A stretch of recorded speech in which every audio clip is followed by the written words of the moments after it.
Welcome to RAIN, the Real Estate Investor Growth Network with your hostess, Jen Josie. Join like-minded real estate investors and accelerate your business towards greatness. You will hear step-by-step strategies for success, interviews with real estate rock stars, and we will dig deep into past projects where we bear it all, including the good, the bad, and some just plain ugly. So get excited. Here's the bestower of badassery herself, the real Jen Josie. Listener discretion is advised. Hi, and welcome back. I'm Jen Josie, creator of RAIN, the Real Estate Investor Growth Network. Whoop, whoop. On today's episode, we have a guest that will be sharing their badassery. But before we begin, here's today's badassery bestowment, my little badass gift to you. Today's topic is insurance for flippers. For real estate investors focusing on property flips, it's essential to have the right types of insurance for comprehensive protection. Here are 3 types of insurance you should have while flipping. Number 1, builder's risk insurance. This insurance is crucial for properties under contract or renovation. It covers risks like damage due to weather, fire, or vandalism, which unfortunately are common in flipping projects. Builder's risk insurance ensures your investment is protected against unforeseen events during the renovation phase. Number 2, liability insurance. This insurance is vital for safeguarding against claims of property damage or injury on your premises. With various contractors and visitors present during a flip, liability insurance can cover legal fees and damages if you're found responsible for accidents on your property. Number 3, vacant dwelling insurance. Unlike standard property insurance, vacant dwelling insurance is specifically designed for properties that are unoccupied. This is especially relevant for flipped properties that might remain unsold and vacant for a period. This insurance protects against risks like vandalism, theft, and specific types of damage that occur when a property is empty. It's a crucial cover to maintain the value and security of the renovated property until it finds a buyer. These 3 types of insurance address different aspects of risk during the flipping process. So make sure you consult with an investor-friendly insurance professional to ensure your coverage is well suited to your specific project needs and complies with local regulations. Now on to today's episode of the Real Estate Investor Growth Network podcast. We have with us Devan Dillard. Devan is a professional digital marketer with over a decade of experience under his belt. He has helped 5 real estate investors hit 7 figures as coaches in the last 2.5 years. I have been following him for quite a while on social media and thoroughly enjoy his content. It is my pleasure to have him on the show, so welcome Devan Dillard. Thanks for having me, Jen. I appreciate you bringing me on. Absolutely. And by the way, I always forget, did I say your name correctly? I've never met you in person. Okay. It's pretty standard, but I screwed up a guest name one time, like the entire episode, and she was so polite about it. But anyway, I should have asked you before we hit record. I'm just excited to have you here, Devan. You're kind of a little bit of a celebrity in my book when it comes to social media. You are a total badass. And so I am going to pick your brain and get some great nuggets for our listeners. But before we get into that, tell us, how did you get involved with where you are right now in life? Yeah. So digital marketing was never something that I actually saw myself doing in college, right? I wanted to be a pro football player. Really? And when that doesn't work out, you got to figure it out, right? So marketing is something that I kind of just landed in back in 2012. 2012, I started marketing for a gym, and did that for a while, bounced around to different companies, ended up being a digital marketer for a well-known moving company that probably everybody here knows. But 3 years in, I felt like I needed more growth. I was doing great. I grew the company to 3 different new locations. So I found that, okay, maybe I'll be good at this thing, right? Who would have known that an introvert would become a great at marketing? Like, it was crazy to me. But I saw potential in it. So I was like, okay, I'm going to leave this company. I'm going to go into corporate and I'm going to see how far I can take this. Right. And worked for some great companies in the corporate space for about 7 years and got to be under some of the smartest marketers in that space. And I learned a lot. And you know what happens when you start getting really good, but then you don't feel like you're getting paid for the skill set that you have. Mm-hmm. And you're entrepreneurial. You're like, you know what? I'm going to try to figure this out on my own. I think I can help people with this. And I went out and branched out on my own. Got fired. That's how I got out on my own. I got fired because I was moonlighting on the job, which he didn't like. So he let me go, and which was fine because the very next day I landed a contract with an agency that allowed me to make probably about 50 to 70% more than I was making at the other company. So that was the beginning. That was 2018 when I finally branched out on my own and got into the education space. And, you know, I'm glad you brought that up because a lot of listeners, they think like, you know, if you got fired, they would think that was the end of the world. But for you, it was a blessing in disguise. It was that needed push because you were already, you know, moonlighting over there and doing it. But you need that extra push just to get you to where you are today. And you are so successful at what you do. So excellent. And it's funny you say you're an introvert because watching you on social media, by the way, you have what, 14, 15 kids? How many kids do you have? It feels like it sometimes. We have 5. We have 5 kids and 2 fur babies. Well, thank you for reminding me to take my birth control. I appreciate that. So, oh my goodness. I taught middle school for 16 years, so I'm allergic to children, but I know. I developed that allergy. I earned that allergy. Anyway, so what I'm dying to know is how did you find the real estate coach niche, however you say that word? You can say, both are correct, I hear, but how did you get into that niche? I wouldn't say it's a long journey, but it was a journey. I started out in the coaching space, coaching fitness people because that was my background.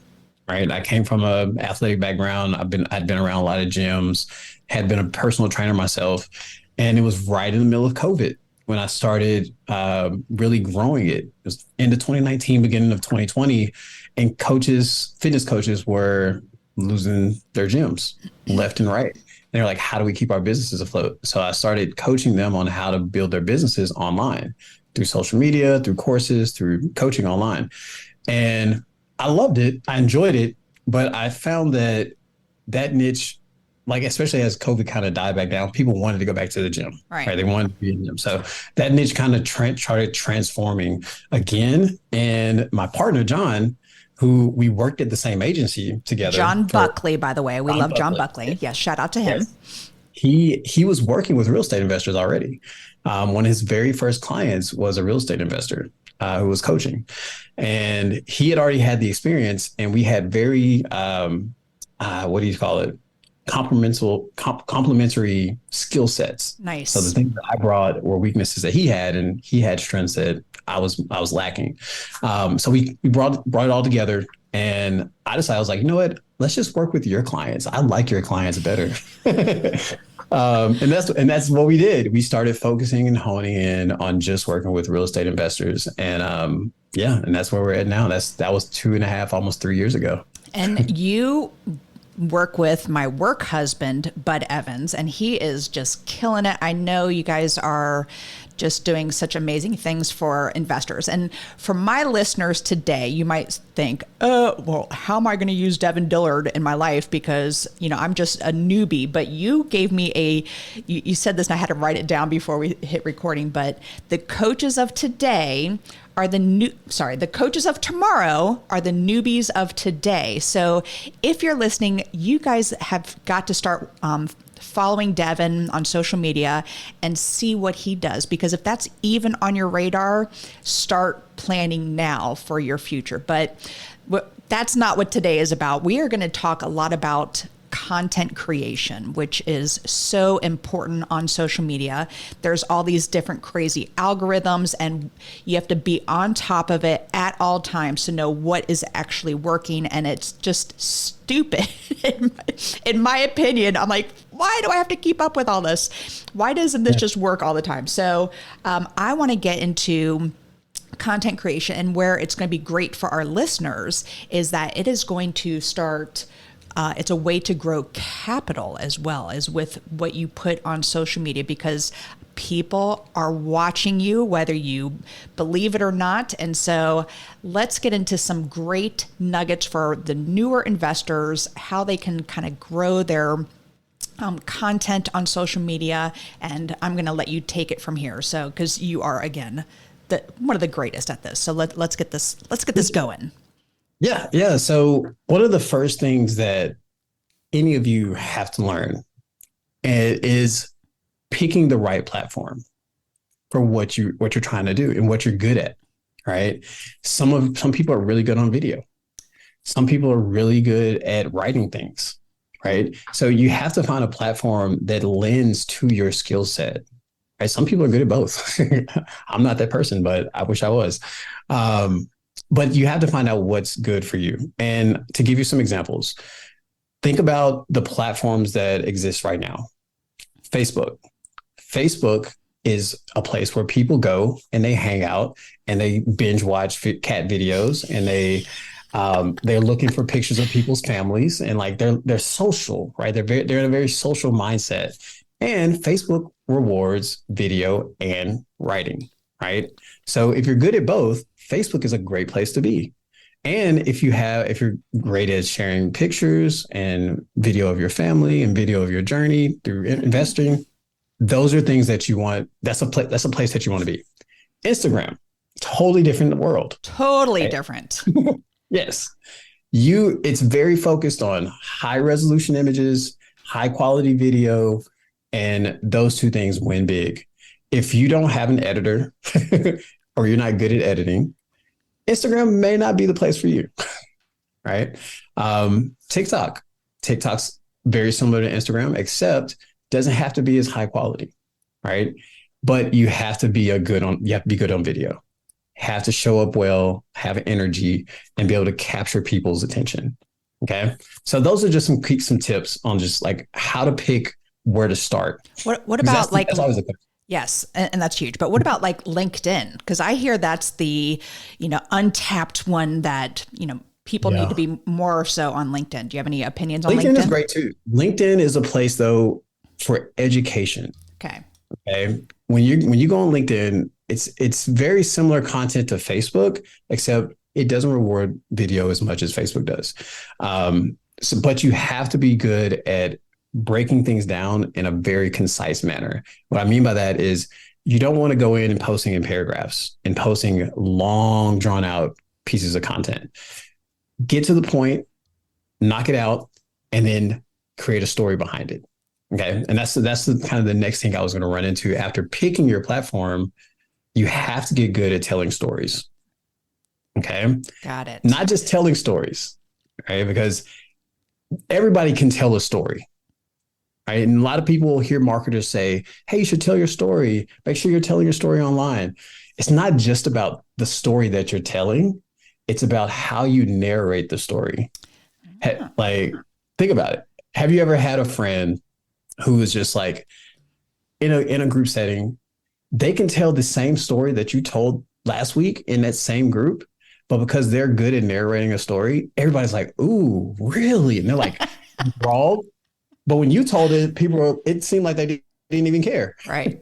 Right. It's who's narrating and how you narrate the story more so than the story that you actually tell.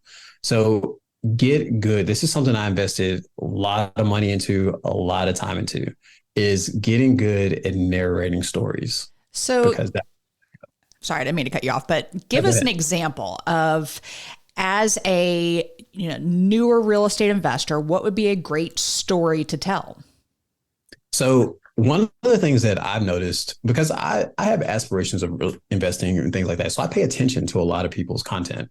And one of the things that really catches my attention is the journey, is hearing the nitty gritty of the journey, right? Like case studies, things that you share about deals that you looked at. You might not have did the deal. You might not even pursued it and dropped an offer on it, but talking about the process of looking at that deal and why it wasn't a good deal, right? Talking about the process of going through the journey of it and then it falling apart. Like people love that piece because it's real. Yes. You know, and they can relate to it, and they can see what you're actually putting in action, and it builds relationship and connection with those people who are doing the same thing as you. Because it's relatable. And I think that's why I'm so drawn to a lot of your content, because damn, you nail this, Dylan. You are so good at this. And you ask probing questions as well, and it gets reactions. And so my understanding, and Facebook is like my jam. I will also post stuff to Instagram. I'm a decade, maybe 2 decades older than the Instagram regular eyeballs that are in there. But I know with Facebook, like the longer they are on, and tell me if I'm incorrect, the longer they are on your page, reading whatever you're saying or watching a video, that is that algorithm that's going to get more viewers to your Facebook page. Is that correct? Yes. So the longer read time that you have on pieces of content or watch time, the more the algorithm will push out, right? Also, the larger amount of engagement, and there's different quality types of engagement. A like has more rank than someone just viewing a thing, right? So you have a video. A view doesn't get as much rank in the algorithm as a like does. A like doesn't get as much rank as a comment, right?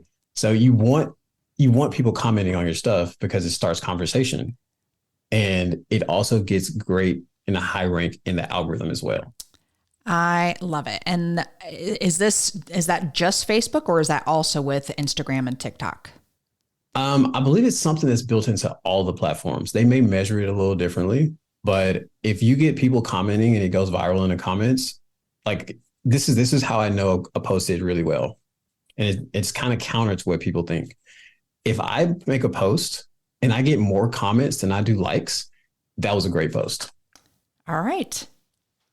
This is so good. I'm taking, my hands are cramping because I'm taking notes here, but let's go into what stops a post or, from being successful and getting more likes. So what are some things that people do? And I know what one of them is, but what are some things that people do with their posts that actually is like, it kills the post? Because they're not going to push something, the platforms aren't going to push this type of post. So give us some examples. Yeah. So there's some technical examples, but I want to start with a basic principle of content because it lives across all the platforms. People don't like boring content. If it doesn't have a strong, catchy headline to it that gets people to start paying attention as they're scrolling, then it won't get engagement, therefore it won't get any reach, right? The second piece to that, though, is if you have a great headline, and it's like this is for written content and for video content.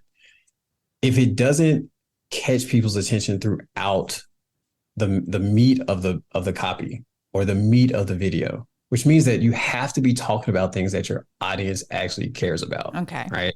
A lot of people start their content creation journey trying to figure out what they want to talk about, right? That's the question they always ask. What do I want to talk about? Nobody really cares what you want to talk about.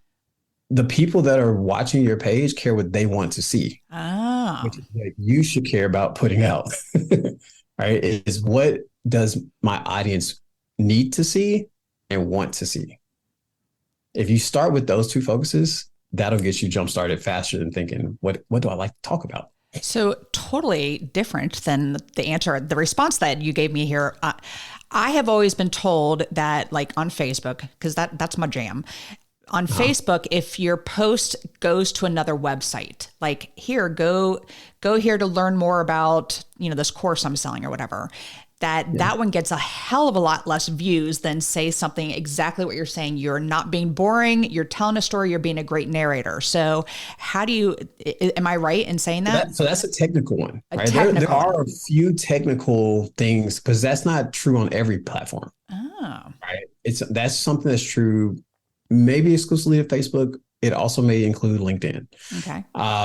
But technical things like don't put links that take people off the platform. They don't like that. Okay. Facebook isn't a hashtag friendly platform like Instagram is. Okay. Right.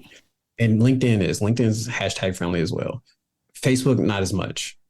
Facebook doesn't like you when you tag 98 people to your post. Okay. Can we just make a blanket statement right now? Stop tagging me in these damn posts, because I get that a lot. And why do people even do that? Because they think that it's going to create more reach because people get notified. But the thing is, the Facebook doesn't even notify all those people you tag. Okay. Thank you. Anyway. Yeah. Because I'm always in there like remove tag, because that just pisses me off. But yeah. So if you ever go through like the list of people that tag you, there's a list for every person on your page to look at all the posts that you're tagged in. And I get like 50 of them a month. And I don't even know I'm being tagged in because I don't get the notification. It's just sitting there waiting for me to approve. Good to know. All right. So don't go to another website, hashtags, anything else technical that is a big no-no for getting more reach? For getting more reach, there's one more. I'm trying to think of it. I don't know why it's slipping my mind. All right. Well, you know. Hashtags, links, and Facebook is not graphic friendly. This is something I actually learned recently. Okay. In the past like 3 to 6 months. A lot of people who post on LinkedIn like to post the same thing, or on Instagram, like to post the same thing on Facebook. That works to a degree. Graphics do well on LinkedIn. Good graphics do well on Instagram as well because it's visual, right? Facebook is different because most people who use graphics in their ads. And what do people like to do with ads on Facebook?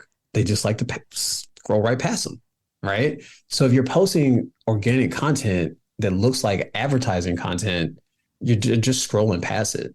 They're not even paying attention to it. I am so glad you brought this up, because I have just a $99 course where I teach people how to set up their short-term rentals and have my contracts and stuff in there. It's not a big deal.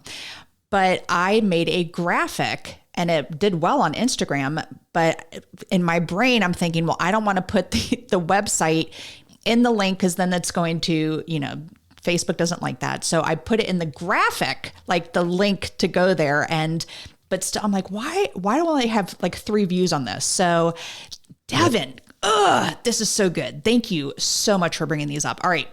I want to go back into the avatar, because I think that was a very good point, in that it's not like, what do I want to talk about? It's what are your listeners or followers, what do they want to hear you talk about? And that's really, kind of determining your avatar. So first of all, tell us what an avatar is, and then how do we pick an avatar for our, that we want to focus on? Yeah. So an avatar is the profile of who you want to attract on social media, right? Or to your business overall, right? It can be a variation of things. So for us, our avatar is coaches that want to coach, or not coaches, real estate investors that want to coach. Okay. That's the simplest way I could put it. There's probably layers to that, but very well said. Very well said. You have to have an idea of who that is, right? And knowing a couple things about them. How you choose that person, though, is determined by the type of investing that you're looking to do, right? And the avatar is going to guide you on everything you do on social media. So this is important. I'm glad you asked it. If say that you're getting into multifamily, right? And you want to buy multifamily properties, and you're like, this is my first time, I'm brand new, right? What are some people that you need to attract? You need to attract investors. Brokers, lenders. Yep. Lenders. So you have a list of the type of people that you need to attract. Now you have to dig into, what are they looking for on social media? What attracts them, right? When lenders show up on Facebook, what are they looking for? Right? Deals. When brokers show up, what are they, right? Yeah. So you have to then go from, identifying what they're looking for, what my avatar wants, their greatest desire, why they show up anyway, and then start creating content based on that profile. Okay. that's like your bait. Your content is your bait. You're baiting it, bringing people in, creating interest. But that's what an avatar is it's the profile of the person that you're looking to attract. And it can go deeper. It's like, how do they think? What are their struggles? Right? How can you serve them? That's really the biggest question. How can I serve the brokers online? What is it information? Is it putting more deals out there so they can find them easily? Like, what is it? This is great. So let me ask this question. An avatar, should it be like one specific person or should it be like a group of people? I like to get it as narrow as possible. I agree 1,000%. I'm glad you said that because when I created this podcast, for example, I was like, let me just have it for all real estate investors, all different levels. And it was spread too thin. And then when I finally said my avatar is in my brain, it's a woman who's driving to work Monday morning, stuck in traffic, and she is just ready to get out of the rat race and go full time into real estate investing. So I have a very specific, and that person I talk to every single time when I'm doing this, when I'm, thinking of badassery, bestowments, etc. So thank you for saying that. And because a lot of people, I feel like that's a mistake, is they want to be as broad as possible. But if you are looking to raise capital for your deals, that's where you have to think of people who want to invest in real estate and go after that. Now, I have a couple different business pages as well. So one is our flipping company, and then we have an agency for investors in the area who need a place to hang their real estate license. So with those, I can have different content on my different pages, correct? Yes. Okay. Is there avatars? And I'm sorry, say that one more time. They're built for different avatars. Very good. And then like my personal page is all over the place. So is that good to just have, sorry, I'm going in 5 million different directions here because I'm so excited to have you here. But should I be separating things, or should I have more of a mishmash on my personal page? Just guide me, Dylan, because you're the greatest at this. So just tell me, fix my social media. So I actually don't use my business page at all. I don't either. The only reason to use a business page is if you're already running ads and spending a substantial amount, bringing large traffic to your page, right? You need content there so that people, when they show up and they're looking at who is this on this ad, they can see who you are and kind of learn who you are. But on your personal page, that's the place where I'm really focused and honed in on my avatar and who I'm going after. See, I'm the opposite. I'm going way too broad on my personal page. So thank you. All right. You can be like, I was actually checking out your page before we got on here. Like the bird videos, right? Like for you, so that's who. P.S. listeners, the best Christmas gift I got this year was called a Bird Buddy. I need to get my own link on Amazon to promote this, but it's a smart bird feeder, and I'm obsessed. I get notifications on my phone. You have a visitor. I'm like, who is it? Is it a squirrel again? Damn squirrels! But okay, so yes, that's why I like part of you. It is part of me. I do my morning memes that when people like them throughout the day and it pops it back, it's really for me. Honestly, that is just my morning routine. I go through all my different memes. I'm like, this is what is meaningful for today. And it was a bird on my meme this morning. But so what would you change about my personal page? And yes, it is all me. I'm I don't hide anything. Getting older, that's one thing where you're like, I don't give a shit anymore. This is who I am. I'm putting it out there. But what advice do you have for me on my personal page? So I say tie it into who you're trying to attract to the page, right? So anytime that I'm sharing personal things about me, like anything I enjoy to do or family or travel or whatever, right? I'm trying to tie it into the people that I'm talking to. Okay. So bird watching it's a hobby, right? It's something you do, right? And you can do it, but you have to talk about it in a way where you're encouraging other people to enjoy the hobbies, right? So it makes it encouraging. It makes it something that inspires other people, right? So everything you post needs to have an effect on the person reading in some sort of way, so that they feel something when they come and read your content. Okay. Right? Even if it's about birds, right? Immediately my head started like, as soon as you were saying that. So now I could say, because I'm a real estate investor and I get to choose what I do every day with my time. Look at this cool bird feeder. This is where I've been spending some of my time because I'm a real estate investor, and it has allowed me to, anyway, am I pushing it too much? You could be like, how many days do you wake up and you sacrifice the things that you enjoy because you have to go to a 9 to 5? So true. Instead of being in traffic this morning, what things would you have rather have done? For me, it's watching birds. You are awesome, Dylan, or Devin, excuse me. I'm looking at, put your names together here, Devan Dillard. But Devin, you are amazing at this. And you heard me earlier say a badassery bestowment, which is just a little nugget that I like to share with people. So what is a badassery bestowment that you can share with the audience? I think for, if we're sticking to content. Yes. Right. If we're going to stick to content, the biggest and most productive thing that you can do with your content creation is always focusing on the narrative that you're creating. Okay. Right. This is something the news is really good at, right? They create a narrative. Mm-hmm. You have that power with your social media content, is to create a narrative around who you are and how you can be a value to others. Right. And the narrative you create becomes your brand, because most of you will be personal brands. You're talking about yourself. Right. And just because you're on your personal profile, it's still your brand. Right.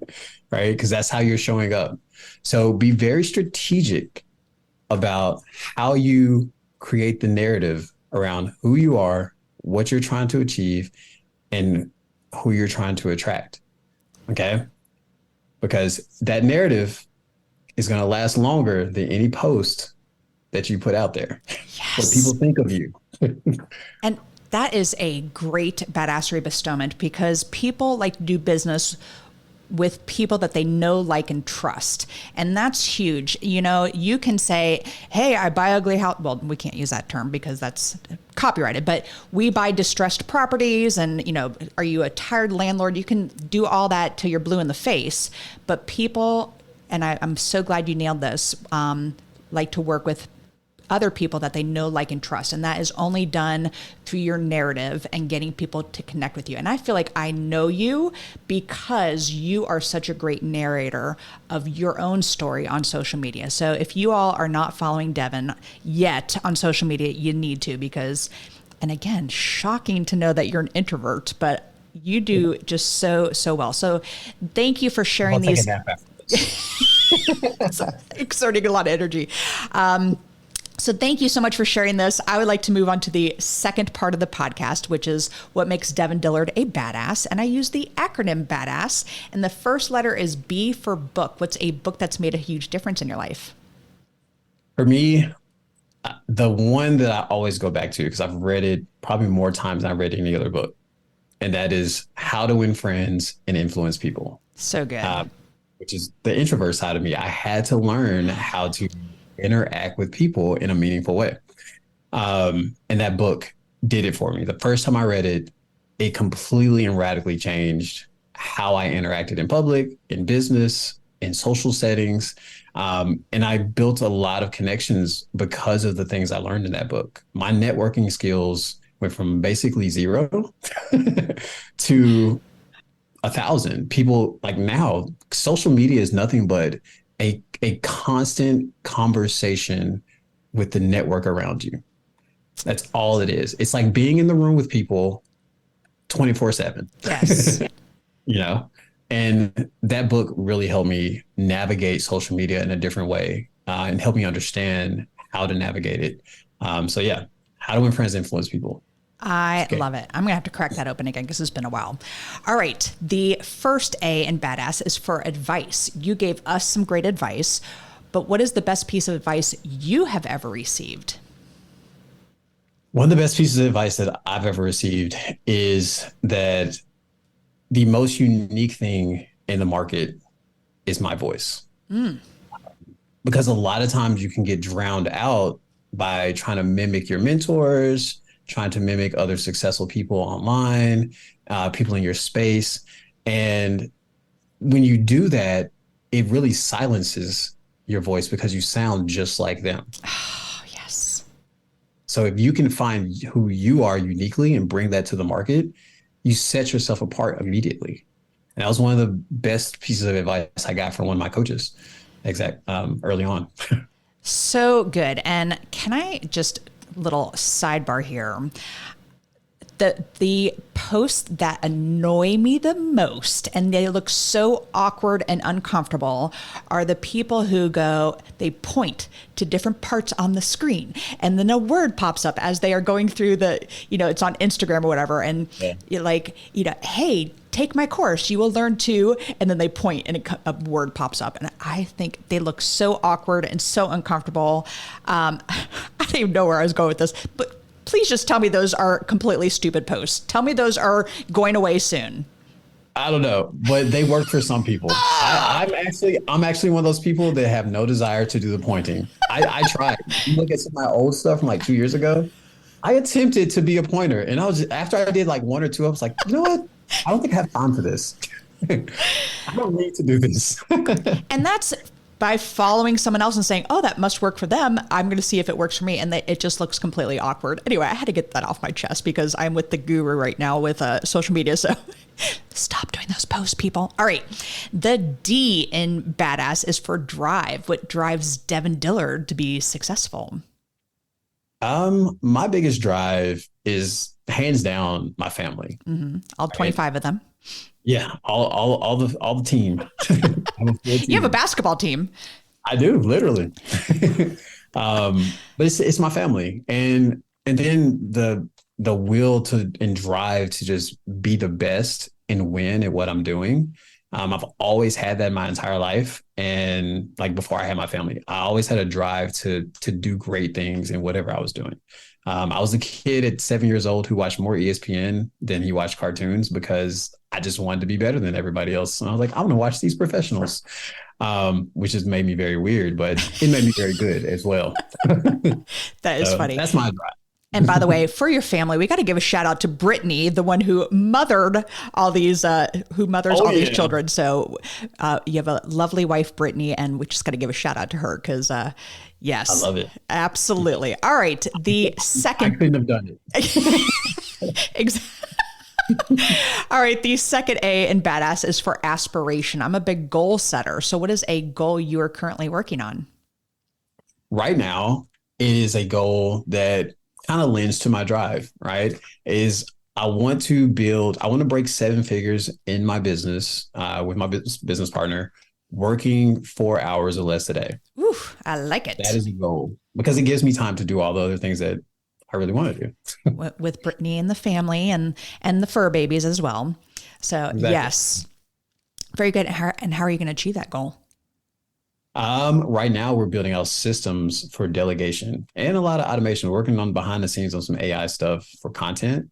That is going to be huge for us probably towards Q2 or Q3 this year. Ooh, all right. And that leads me to the next one here, which is the first S in Badass is for systems. So let's get more into systems that you have in place to help you achieve success. So for me, my systems are relying around communication, right? Because businesses don't fail because of bad strategies, because there's so many strategies that can work. But it fails when the business starts to grow and communication breaks down and you're not able to continue scaling the business because you're not able to communicate effectively with employees. You're not able to communicate effectively with your partner. One ends up quitting because it was bad communication and now you're left alone. Like I've seen a lot of bad stuff happen simply because communication failed. And so we have a system of communication between me, my partner, me, the people that I'm managing on our team, that keeps us consistently in a loop and keeps us all a finger on the pulse of the business. That's one of the biggest things that allows us to succeed. And I think that is so important because when communication drops, that your business will definitely reflect it. You've got to stay on top of that. I think that is huge. And for the listeners out there, even if you are married to your business partner and you share a toothbrush holder together, you still need to make sure you're touching base and keeping that communication open. So Devan, huge. All right, to wrap this up, the final S in badass is for success. What does success mean to you? Success for me is simply being able to leave this earth knowing that I went full out, knowing that there's nothing left in the tank, that I gave it my all, and I was able to, with all the potential that was put in me at birth, I was able to deploy it into the world. Well, I am reaping the benefit of that, and I think you are fantastic at what you do. And so, listeners, what he said, the coaches of tomorrow are the newbies of today. So if this is in your wheelhouse, you've got to start following Devan. If you are listening to this episode and you do have you want to get into coaching and you've been around the block a couple times in the real estate investment business, what is the best way for them to reach out to you to get you to help them with their coaching program? Yeah, the number one place I'm at is Facebook Messenger. If you have any questions, find me on Facebook. It's Devan Dillard. I have 2 pages. I have an old personal page that I use that's maxed out, so you can't even add me there. But it's Devan Anthony Dillard. So it's the other one that's just Devan Dillard, and a picture of me and my beautiful wife dressed for success. That is true. And it's DevanDillard. So definitely check him out. Devan, it has been awesome having you on the show. I cannot wait to implement some of these new tools that you gave me. And I gotta get away from graphics. So that was such a great nugget. Thank you for that. So thank you, Devan, for being here with us today. No problem. Thank you for having me. Absolutely. And that is all. Thank you for listening, and we will catch you on the next episode. Now go out there and share your badassery. And don't forget, make it a great day. Take care. Bye-bye. Whoop, whoop. Thank you for listening to RAIN, the Real Estate Investor Growth Network. Be sure to subscribe on your favorite podcasting platform so you never miss an episode. If you need more badassery, you can follow Jen Josie by visiting therealjenjosie.com or become a member of RAIN by registering on rainmastermind.com.